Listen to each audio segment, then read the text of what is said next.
Bueno, hermanos, les pido que puestos de pie acompañen al Evangelio del apóstol Juan, capítulo 6, versos del 52 al 69. Juan 6, del 52 al 69. Entonces los judíos contendían entre sí, diciendo: ¿cómo puede éste darnos a comer su carne? Jesús les dijo: de cierto os digo, si no coméis la carne del Hijo del Hombre y bebéis su sangre, no tenéis vida en vosotros. El que come mi carne y bebe mi sangre tiene vida eterna, y yo les resucitaré en el día postrero. Porque mi carne es verdadera comida, y mi sangre es verdadera bebida. El que come mi carne y bebe mi sangre en mí permanece, y yo en él. Como me envió el Padre viviente y yo vivo por el Padre, asimismo el que me come, él también vivirá por mí. Este es el pan que descendió del cielo, no como vuestros padres comieron el maná y murieron. El que come de este pan vivirá eternamente. Estas cosas dijo en la sinagoga, enseñando en Capernaum. Al oírlas, muchos de sus discípulos dijeron: dura palabra es esta, ¿quién las puede oír? Sabiendo Jesús en sí mismo que sus discípulos murmuraban de esto, les dijo: ¿esto os ofende? Pues que si viereis al Hijo del Hombre subir a donde estaba primero. El Espíritu es el que da vida, la carne para nada aprovecha. Las palabras que yo os he hablado son espíritu y son vida. Pero hay algunos de vosotros que no creen, porque Jesús sabía desde el principio quiénes eran los que no creían y quién le había de entregar. Y dijo: por eso os he dicho que ninguno puede venir a mí si no le fuere dado del Padre. Desde entonces muchos de sus discípulos volvieron atrás y ya no andaban con él. Dijo entonces a los 12: ¿queréis acaso iros también vosotros? Les respondió Simón Pedro: Señor, ¿a quién iremos? Tú tienes palabras de vida eterna, y nosotros hemos creído y conocemos que tú eres el Cristo, el Hijo del Dios viviente. Pueden sentarse. Oremos, hermanos. Señor y Padre, te damos gracias por tu palabra. Te pedimos que ahora que nos disponemos a estudiarla, Señor, a reflexionar en ella, nos des corazones dispuestos y mentes atentas a escucharte, Señor, a pasar por alto las equivocaciones mías, Señor, como expositor, que soy falible, y enfocarnos, Señor, en la verdad de tu palabra transmitida a través de las Escrituras, Señor. Te pedimos que de este estudio podamos edificar nuestras vidas, Señor, para adorarte mejor, para conocerte mejor, Señor, y para acercarnos cada día más a ti, y también tener la capacidad de presentar estas verdades a otras personas de forma fiel, consistente, Señor, y profunda. Te pedimos que seas tú glorificado en medio de este estudio, en el nombre de Cristo Jesús. Amén. Bueno, hermanos, vemos de esta porción que estudiaremos hoy el carácter del Señor Jesús. En la Biblia, en el Nuevo Testamento, claro está, nos podemos dar cuenta que el Señor Jesús tenía un carácter fuerte, poderoso. Podía ser delicado y decir en algún momento: dejad a los niños venir a mí, porque de los tales es el reino de Dios. Pero también era, en otros casos, decidido y firme. ¿Cómo podemos ver en el ejemplo de esta enseñanza que estaba dando públicamente? Da una muestra de firmeza en sus enseñanzas. Este texto muestra que mientras Jesús enseñaba cosas profundas, no se veía intimidado porque su audiencia, porque los que lo escucharan estuvieran incómodos. Eso no le causaba intimidación, eso no hacía que tratara de cambiar su mensaje, sino que permanecía firme en lo que enseñaba, aunque la gente no lo recibiera con todo el agrado. Y este tipo de situaciones, en donde vemos este carácter fuerte, poderoso, firme del Señor, a veces nos llevan a enfocarnos en la naturaleza violenta del Evangelio. Es decir, que el Evangelio para el mundo es causa de repudio, que para el mundo el Evangelio es causa de ofensa, y que como el Evangelio es causa de repudio y de ofensa, esto lo tomamos de forma equivocada y nos volvemos personas intratables, intransigentes, rápidos para dar juicio, sin misericordia. Decimos: bueno, el Evangelio ofende, no soy yo, es el Evangelio. Y realmente no debería ser este el caso. De sí mismo, claro que el Evangelio puede ser ofensivo para algunos. Esto tiene algo de verdad, el contenido del Evangelio, ya que confronta el pecado, nos muestra que somos pecadores, nos muestra nuestra mala manera de vivir, nos muestra que necesitamos de salvación.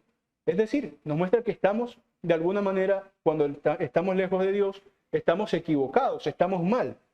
En ese sentido, para las personas necias, para las personas duras de cerviz, como dirían las mismas escrituras, puede ser ofensivo. Para las personas a las que les cuesta admitir sus propios errores, puede ser ofensivo. Sin embargo, no es la intransigencia lo que podemos aprender de Cristo aquí. Aunque Jesús en su mensaje podía incomodar a la gente, él no lo hacía por ser intransigente, no lo hacía por ser violento y ofensivo, porque sí, su objetivo no era ese. Todo lo contrario, el Señor siempre fue fiel a aquel consejo que él mismo dio sabiamente en algún momento, aquel consejo de ser prudentes como serpientes y sencillos como paloma. El Señor presentaba el mensaje con todas las dificultades que el mensaje tiene, con todas las cosas que a las personas pueden incomodarlo, o sea, de forma prudente, pero astuta, como la serpiente, sin embargo, con mansedumbre, no con el ánimo de buscar pleitos, ni con el ánimo de ofender porque sí. Ante la incomodidad de las personas que vemos en el relato, el Señor permaneció ecuánime, permaneció tranquilo y abierto también a seguir hablando con ellos, presto a recibir y amar en todo momento a la audiencia, comprensivo aún sabiendo que la audiencia era la que estaba equivocada. No era él el que estaba dando un mensaje equivocado, sino quienes escuchaban, los que no entendían. Quiero que veamos entonces cómo se desarrolla todo este discurso, porque puede ser útil para nosotros que somos mensajeros del Evangelio, pero que también somos receptores del Evangelio. Nosotros tenemos que saber cómo enseñarlo, pero cómo recibirlo también. Y esta pequeña porción que leímos nos muestra cómo Cristo presenta el Evangelio, y vamos a ver qué aprendemos de eso, pero también nos muestra cómo Cristo lidia, cómo trata con las críticas del Evangelio, con las críticas que las personas pueden hacer al mensaje, y también qué tipos de reacciones puede tener el Evangelio. Cómo algunos ante el mismo mensaje reaccionan de una manera y otros de otra manera. Este mensaje, por cierto, para entrar en contexto de los versos que leímos, sucede después de que Jesús obró el milagro de la multiplicación de los panes y de los peces. Luego que Jesús obra este milagro, pasa un día, la gente lo busca y sucede todo esto que leímos. Él habla varias cosas. Entonces veamos en principio el inicio de la porción que estamos estudiando. Juan 6, verso 52. Vemos cómo la multitud duda de las palabras de Jesús. Y esto lo sabemos por lo que dice ese verso, en el 52. Entonces los judíos contendían entre sí. Jesús estaba allá, parado, sentado, predicando, estaba hablándole a la multitud, pero la gente que lo escuchaba contendían entre sí, discutían. ¿Y qué discutían? Bueno, nos dice el texto que se preguntaba, ¿cómo puede darnos de comer, a comer su carne? Ellos discutían entre sí sobre el mensaje que Jesucristo estaba diciendo. Vemos que desde el verso 25, que no leímos, pero desde el verso 25 de este capítulo, Jesús empezó el discurso que aquí termina. Él empezó a hablar de varias cosas que se resumían precisamente en la necesidad de comer de Cristo, de comer su carne y de beber su sangre para poder vivir. Este era el mensaje que estaba dando. ¿Quieres tener vida? Debes comer mi carne y beber mi sangre. Y es digamos, en el intermedio del mensaje, o casi al final del mensaje, que en el 52 se nos da la reacción que tienen las personas, que es lo que leímos. La reacción es de duda ante esto que les estaba pareciendo alarmante. ¿Cómo este hombre puede darnos de comer su carne? ¿Cómo nos puede hacer participar de canibalismo? Y además, si nos da de comer su carne y nos los comemos, moriría también. Entonces ellos tenían dudas con respecto a lo que estaban escuchando aquí. Y podría decirse que la predicación de Cristo estaba siendo, en términos humanos, un fracaso, no captaba la atención completa de la gente. La gente no le gustaba lo que estaba diciendo, no estaban de acuerdo con lo que estaban diciendo. Ahora, claramente los que escuchaban este mensaje no estaban comprendiendo la naturaleza que ahora podemos ver con claridad, pero ellos no lo veían, metafórica. Jesús claramente no estaba hablando de que se comieran su carne, es decir, su cuerpo, ¿no? Y su sangre. Él no estaba queriendo decir esto de forma literal, sino metafórica. Pero los que lo escuchaban eran prejuiciosos. Es decir, de lo que estaban escuchando interpretaban lo peor. Les incomodaba que este carpintero dijera de repente, porque esto lo decía en todo el relato, ¿no?, que había descendido del cielo, afirmara ser el verdadero pan de vida. Y esto lo llamo prejuicio porque no debería ser tan complejo para estas personas que estaban escuchando aquí, que acababan de ver hace un día el milagro de Cristo, que acababan de ver el poder de sus palabras. No debía ser tan complejo que ellos se dieran cuenta que Jesucristo hablaba en metáfora y no de canibalismo. Sin embargo, debe recordarse que esto es así porque esta multitud no fue a Cristo precisamente porque estuvieran conmovidos por su predicación, porque estuvieran enamorados de su predicación, sino tan solo estaban maravillados por el milagro que ellos habían presenciado de la multiplicación de los panes y de los peces que habían alimentado a la multitud. De hecho, esto lo sabemos porque el mismo capítulo, si lo leen en otro momento, luego de esta alimentación, dice que Jesús se va porque sabían que lo querían volver rey, querían convertirlo en rey. ¿Por qué? Porque los había alimentado. Y cuando ellos se acercan a ellos, a él y lo buscan, también él les dice, ustedes están aquí no porque creen en mi palabra, sino porque quieren ser alimentados. Entonces vemos que estas personas que estaban escuchándolo eran renuentes a su mensaje, pero detrás de esa renuencia, detrás de esa incomodidad del mensaje, realmente estaba que no estaban allí por el mensaje. Ellos no querían ser enseñados en nada. Simplemente fueron donde Jesús y él se puso a hablar cosas. Pero ellos no querían ser enseñados. Esta multitud nos muestra, y su reacción, una primera similitud adecuada que podemos encontrar con la predicación de Jesús en este momento y con la labor que nosotros tenemos de predicar el Evangelio.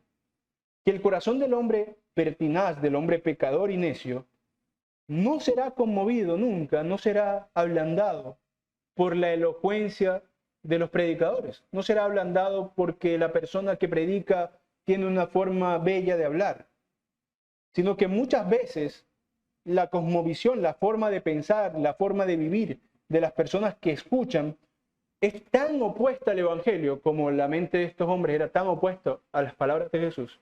Ellos tenían sus profetas, su historia, sus deseos de un Mesías liberador, de un Mesías de un reino terrenal y todo esto que Jesús decía que de alguna manera transformaba su historia, o sea, le daba significado a aquello de los panes, le daba significado a aquello del agua, que para ellos eran eventos muy grandes, pero ya no veían más allá. Jesús le estaba dando un significado a eso.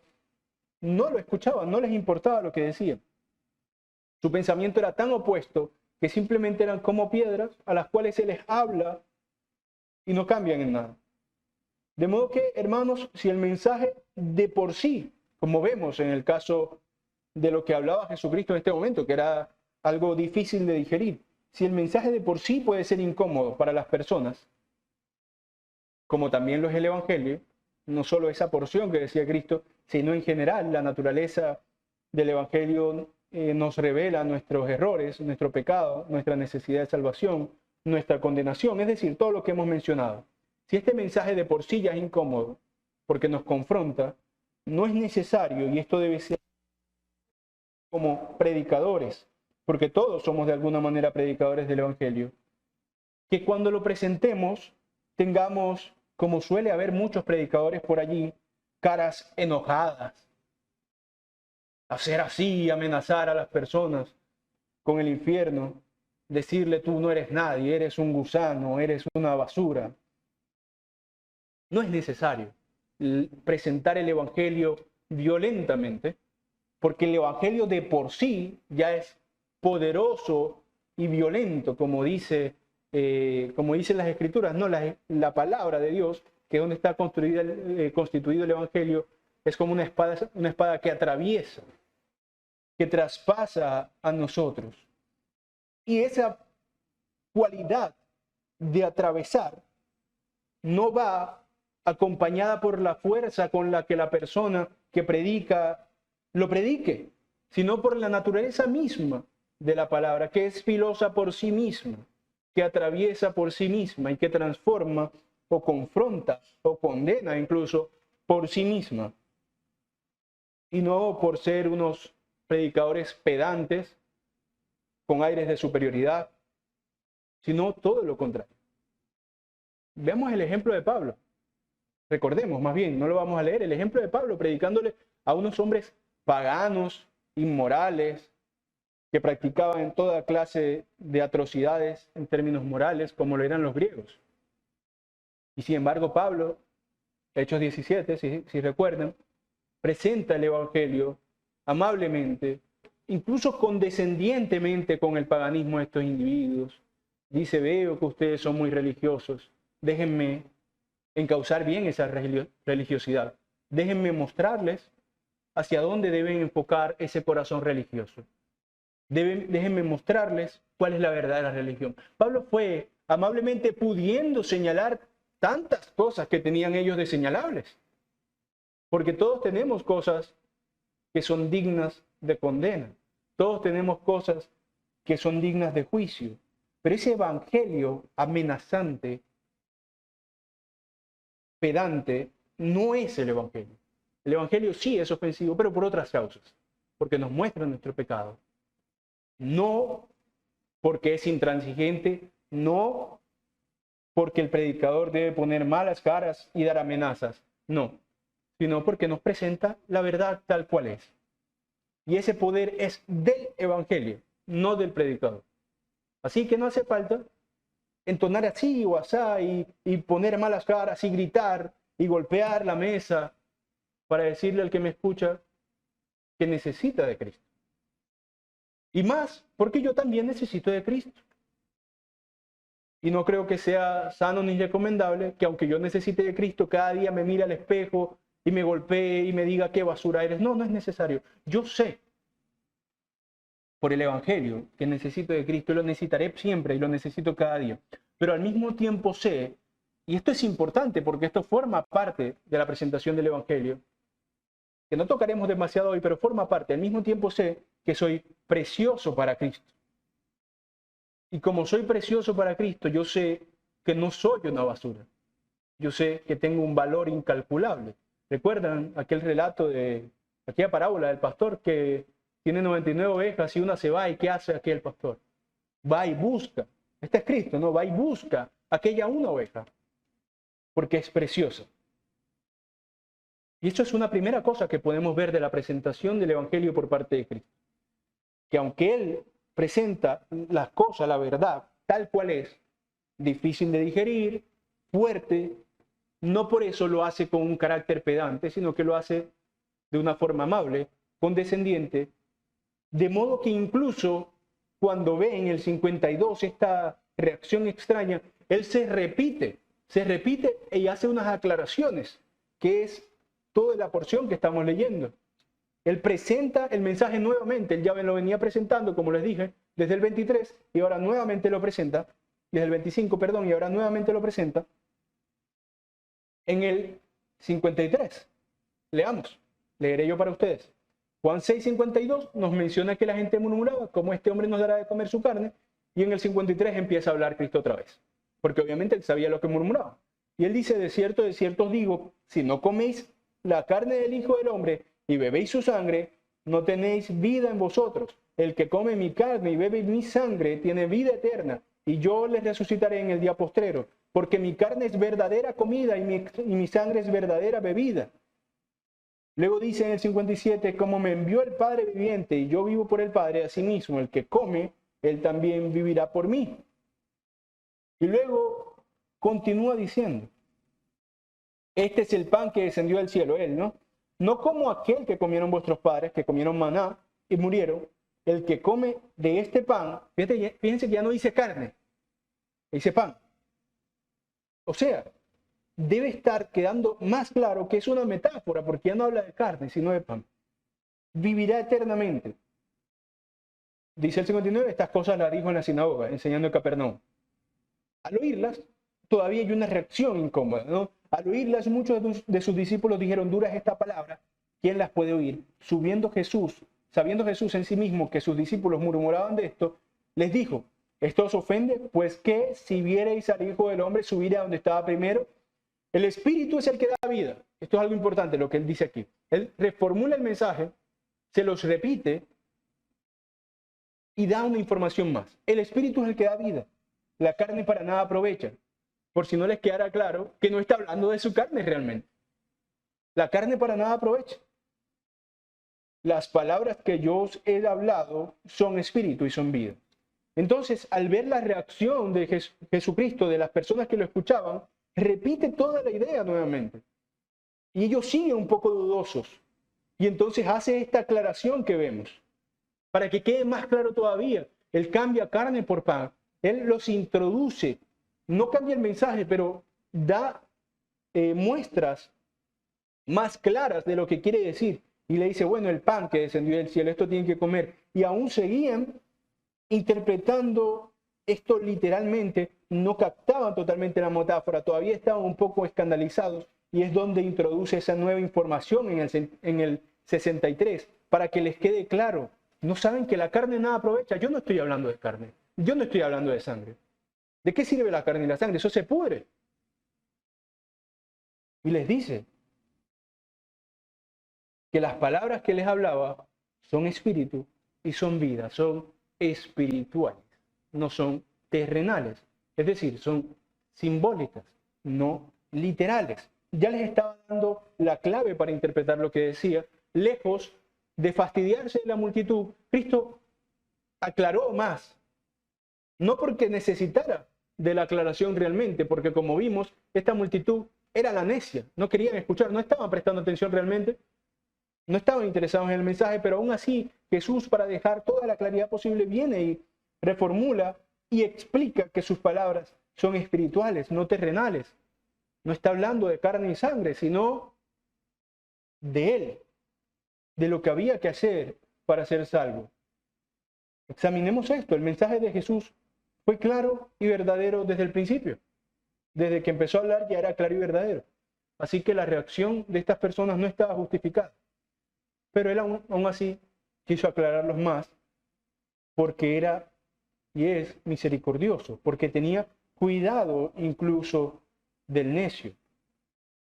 Incluso les llega a decir, si no entienden esto, si esto les sorprende, ¿qué es lo que pensarán cuando me vean resucitar y ascender? ¿Qué es lo que pasó, lo que pasaría después? Realmente Jesús estaba llamando la atención de estas personas sobre una cosa en particular, que este mensaje se recibe por fe, se entiende por fe. Su carne se come, la carne de Cristo se come por fe. Su sangre se bebe por fe. Creer o comer la carne de Cristo, lo que implicaba era creer en su mensaje, en hacer propio el sacrificio. ¿Recuerdan que Juan decía, Juan el Bautista, que él era el Cordero que quitaba el pecado del mundo? Seguramente Juan no tenía en mente que iba a ser sacrificado en un altar, ni tampoco tenía en mente que iba a ser sacrificado como la Pascua e iba a ser comido. No, Juan entendía, Juan el Bautista hablaba de una metáfora relacionada a Cristo y lo que había que hacer para comer de este Cordero Pascual. Recordemos que el Cordero de la Pascua se come. Para comer del Cordero de la Pascua era creer que este es el Cordero de la Pascua. Volvemos a lo mencionado anteriormente. No usó Jesús de pedantería, de malas caras, ni de gritos, sino de reconducir a estas personas para que en su terquedad entendieran, aunque vemos del relato que aún así no todos soportaron este mensaje. Y esta es otra realidad de la predicación que podemos ver de este relato. que aunque la predicación es para vida y aunque se haga de la forma más clara posible, siempre habrá personas que permanecerán por más explicaciones que se le den en su necedad y en su incredulidad. ¿Y cuál es la razón de esta incredulidad? Veamos un momento los versos 64 al 65 de este mismo capítulo. Juan 6, 64 al 65. Cuando Jesús ya termina de hacer todas estas aclaraciones, sin embargo, él no es tonto, él sabía que algunos, aún con todas las aclaraciones, no iban a creer. Y él dice, pero hay algunos de vosotros que no creen. Además, anota el evangelista porque Jesús sabía desde el principio quiénes eran los que no creían y quién le había de entregar. Juan siempre hace eso, Juan siempre trata de dejar claro que Jesús es omnisciente. Pero bueno, sigamos. Y dijo, por eso os he dicho que ninguno puede venir a mí si no le fuere dado del Padre. Aquí vemos alguna entrega de tranquilidad para nosotros de por qué, aun si uno puede presentar el Evangelio de forma clara, de forma específica, detallada, incluso hablar con una persona en privado durante meses que está interesada en el Evangelio, y aún así estas personas que reciben el Evangelio clara y específica pueden permanecer en la incredulidad. ¿Por qué pasa eso? A él no le tomó por sorpresa esta incredulidad de las personas.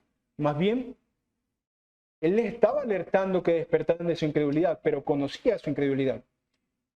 Y esto es una cosa seria. Ellos no veían realmente a quién tenían enfrente. No lo querían entender y por eso se resistían.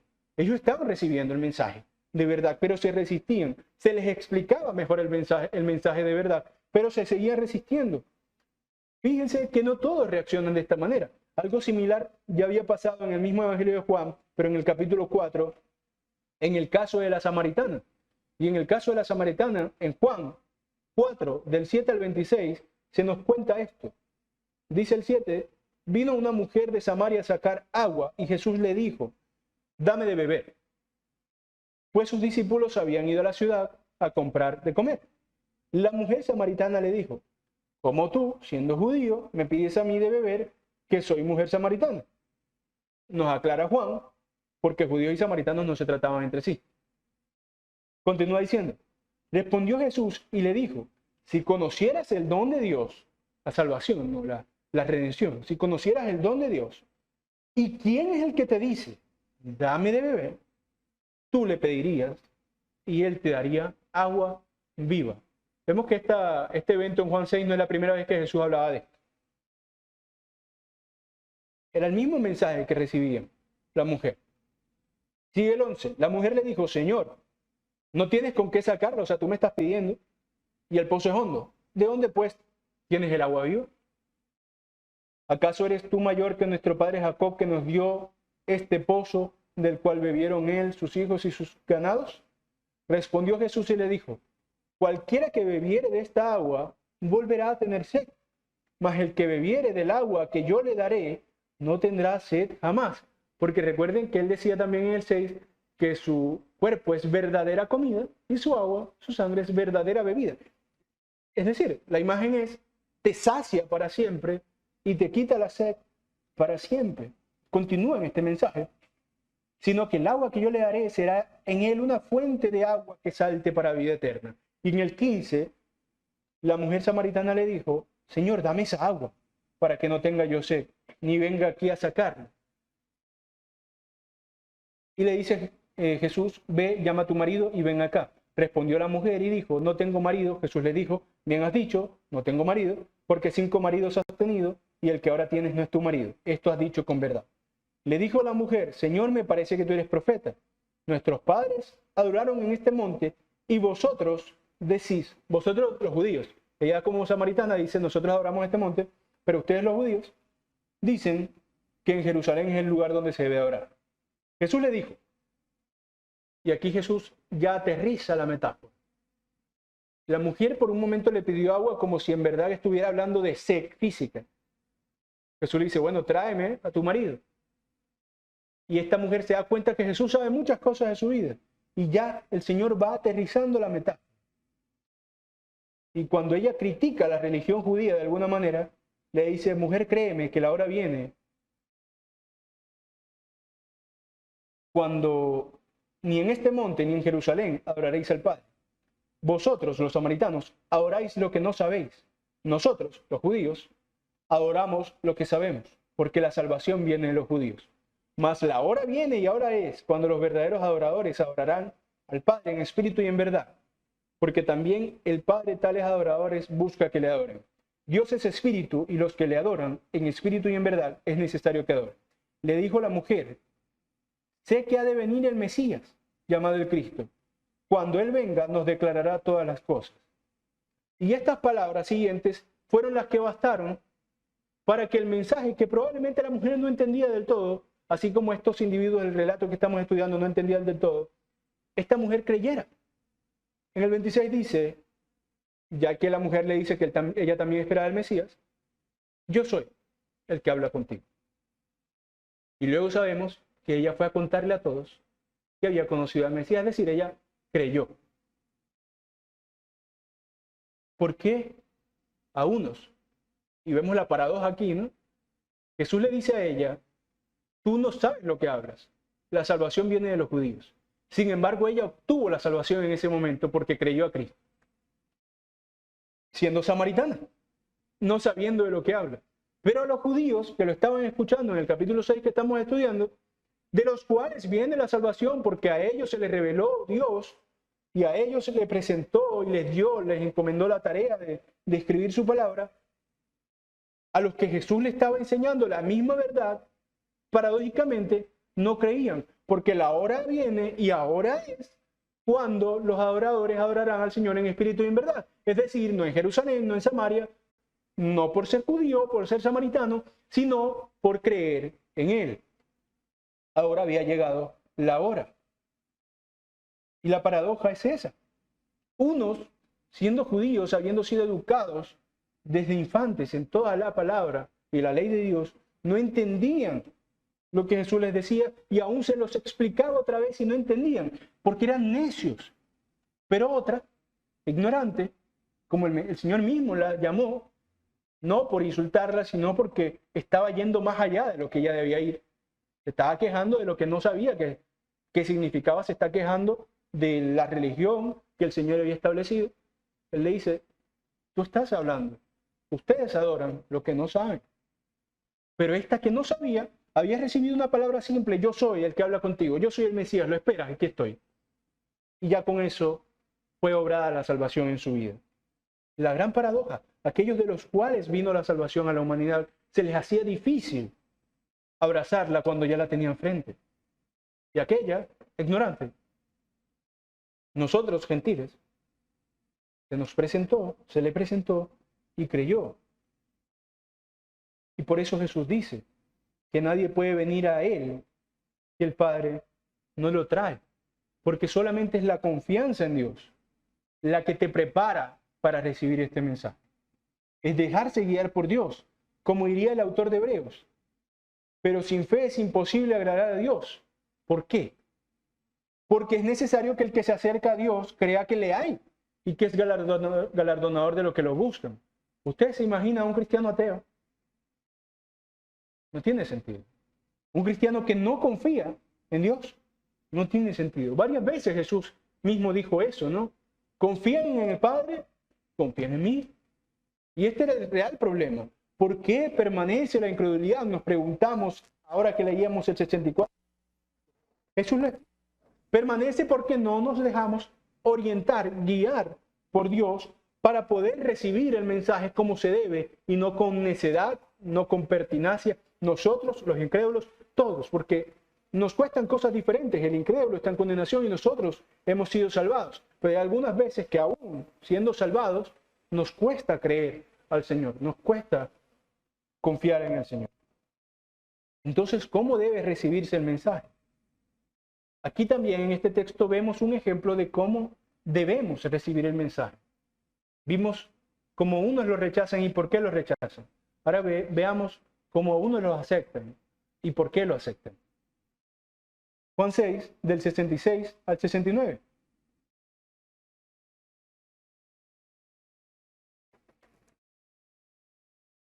Ya nos dan el resultado de todo esto. diciendo: desde entonces muchos de sus discípulos volvieron atrás y ya no andaban con él. Dijo entonces Jesús a los 12: ¿queréis acaso iros también vosotros? Les respondió Simón Pedro: Señor, ¿a quién iremos? Tú tienes palabras de vida eterna, y nosotros hemos creído y conocemos que tú eres el Cristo, el Hijo del Dios viviente. Entonces, a pesar, como ya hemos visto, de todos los esfuerzos argumentativos en el discurso de Jesús, muchos finalmente no resistieron, no entendieron, se fueron. Diríamos, en un lenguaje cristiano moderno, apostataron. Estando allí, probando, gustando, tocando aquel que era la vida, se fueron. No aceptaron el mensaje, siguieron necios, se apartaron. No hubo razonamiento que los convenciera, porque realmente no estaban dispuestos a abandonar su propio ego y a confiar en Cristo solamente. Les carcomía por dentro que no entendían perfectamente, y por eso se fueron. Sin embargo, cuando Jesús le preguntó a los 12 si ellos también se irían, un humilde pescador, Simón Pedro, le respondió: Señor, ¿a quién iremos? Tú tienes palabras de vida eterna. Y esta respuesta de Pedro es el ejemplo perfecto de la fe que nos salva. No nos salva nuestro intelecto. Sabemos que Pedro seguramente no entendía todo lo que estaba pasando aquí perfectamente. Lo sabemos, basta leer el Evangelio completo para darnos cuenta que Pedro no entendía todo. Pedro no estaba completamente docto en estas cosas, en que significaba que Jesús se sacrificaría y que tenía que hacer esto y aquello. No. Pedro no entendía todo, pero Pedro da una respuesta sencilla. Jesús no le dice: ¿me pueden explicar lo que acabo de decir? Y si realmente están convencidos. No, Pedro, cuando Jesús dice: se van a ir, todos se están yendo, ustedes también. Pero dice: ¿a quién iremos? Tú tienes palabra de vida eterna. Aunque no lo entendiera todo, no significaba que no amara a Cristo. A lo mejor a Pedro este mensaje, como a los otros, les pareció duro. Sabemos que Pedro, por ejemplo, no estaba de acuerdo con que Jesucristo fuera crucificado. En algún momento le dijo que no lo hiciera. Y el Señor lo llamó Satanás por querer impedir aquel momento. Pero Pedro en este momento era como si estuviera diciendo: Señor, no estoy seguro de entender todo lo que has dicho, pero yo sé que solo en ti hay vida y solo tendré vida si estoy contigo. Sin saberlo probablemente, porque Pedro vivió en ignorancia durante mucho tiempo y tuvo muchas caídas, pero sin saberlo, Pedro, a diferencia de estos otros hombres que quizás eran más educados que él, muchos de ellos, sí había captado el mensaje que Cristo estaba diciendo. ¿Cuál era este mensaje? Solo contigo tengo vida, solo en ti, o tú tienes palabras de vida eterna. Tú eres el Hijo del Dios viviente que puede dar vida. Y esta es la manera, hermanos, de recibir el mensaje del Evangelio. Esta es la manera de recibir la palabra de Dios en general. Dejando de lado el ego, el yo, el egoísmo. Aunque nuestro pecado nos acompañará hasta el día de Cristo, mientras estemos en estos cuerpos, y lucharemos con el pecado.